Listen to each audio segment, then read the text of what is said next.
Hello, welcome to my YouTube channel. Today in our Wait, we need a description.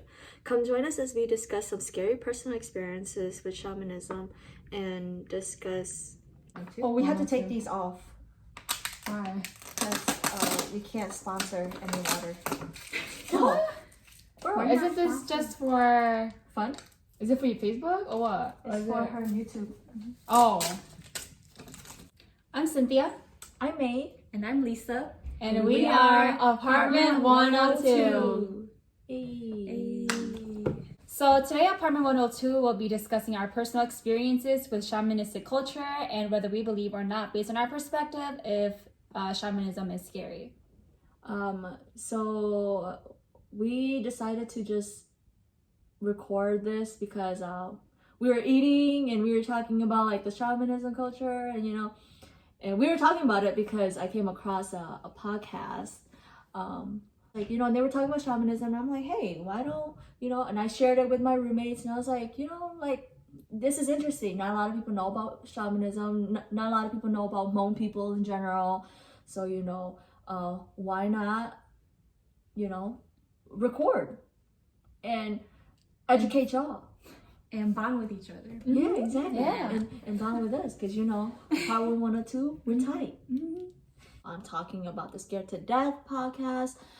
It's the episode called Voodoo Nightmare, so you guys should check it out. It was pretty interesting. The research was pretty in-depth. Like they did pretty good research.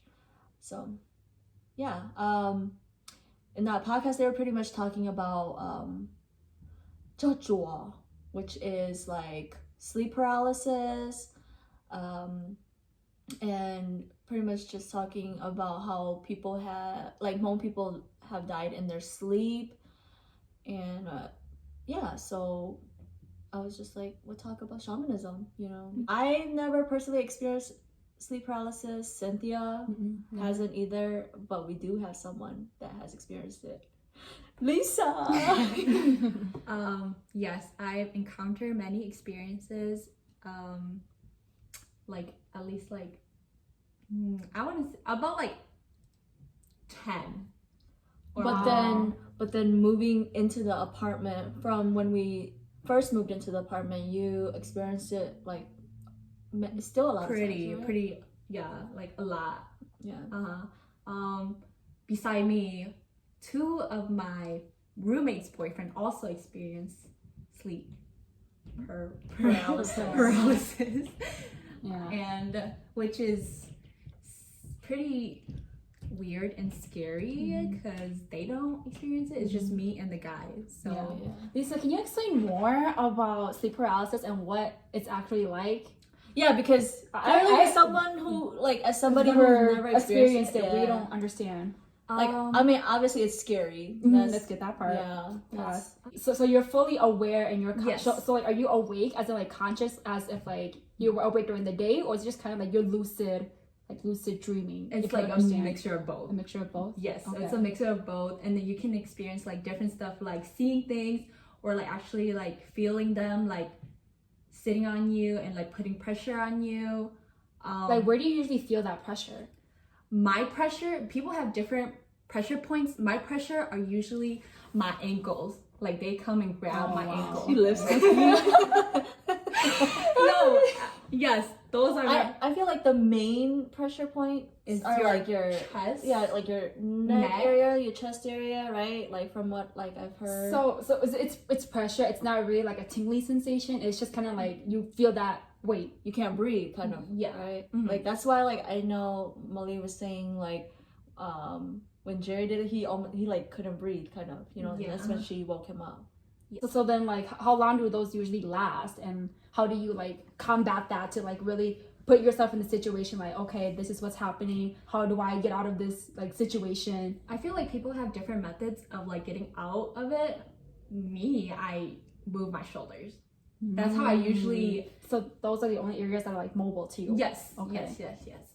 And usually I will just yell at them in my head. That's how I chase them away. My recent experience was when I was sleeping on our futon, and I thought it was May who was coming from our room, that hallway.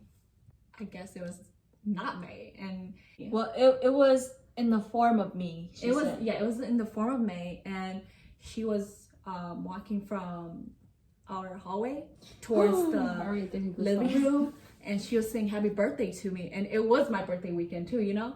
So I was like, holy, like, and yep, I moved my shoulders, and then I screamed at her, and then I woke up, and that was my recent one.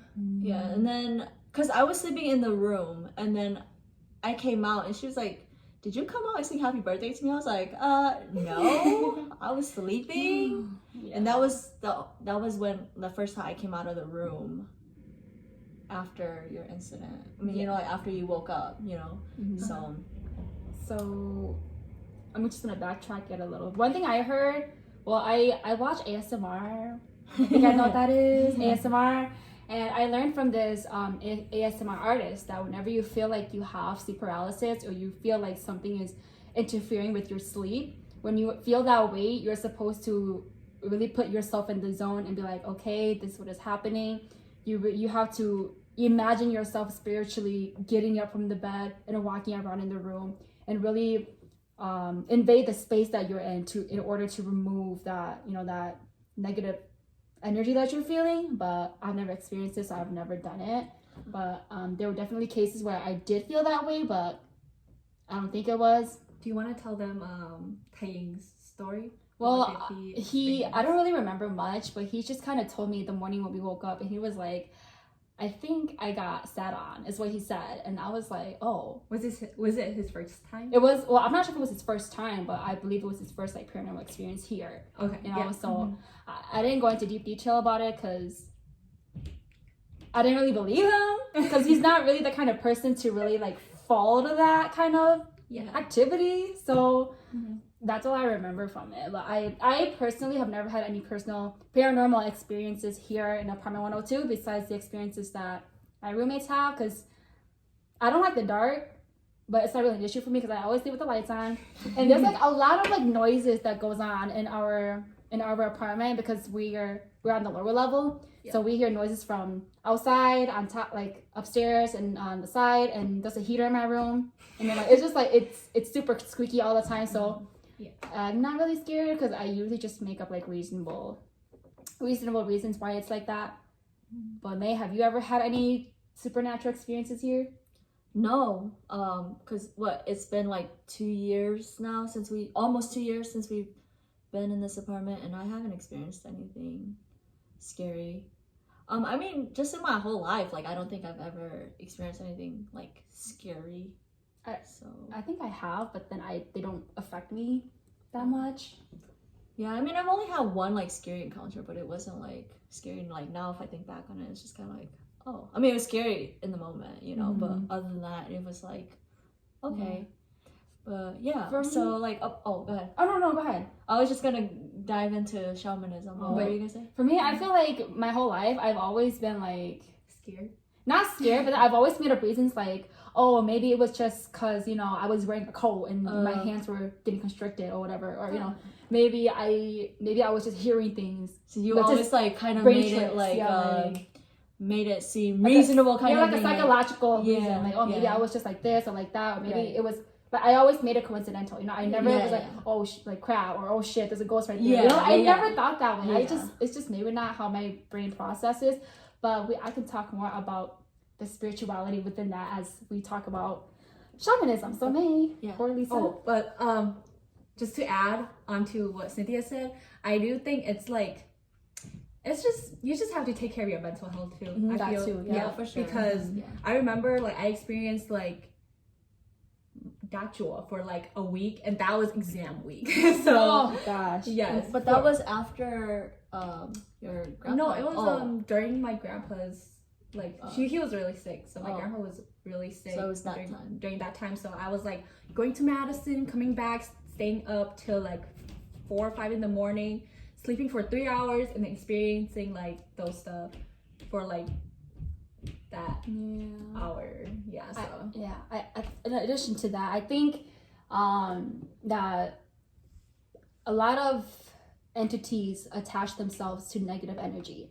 So I think because you were going through that, that's when they felt most attracted to you, and they felt that maybe you were most vulnerable at that point. So so that's probably where you kept experiencing it on a daily basis during that time, because it was exam week, you're stressed out, and your grandpa as well. So I think that's probably one of the reasons why. But of course, there are many explanations for that. Don't be scared to talk about it. Reach out for help. Definitely. I feel like telling somebody about it kind of helps. Now I'm just kind of like, they're like, or like when people ask me like, so how do you feel now? I'm just kind of like, I'm used to it. Like, I just, it lifts the weight off a little, right? So I'm not like alone. I don't feel alone because I have them and they understand me. Definitely. Yes. So so just a heads up, I'm pretty sure we're gonna be like, this is gonna be like Hmonglish, because like Lisa likes to speak a lot of Hmong. Yes. Cynthia's good. We'll try our best. We'll try our best to translate as we speak. But just a heads up. But so diving into shamanism or Hmong shamanism,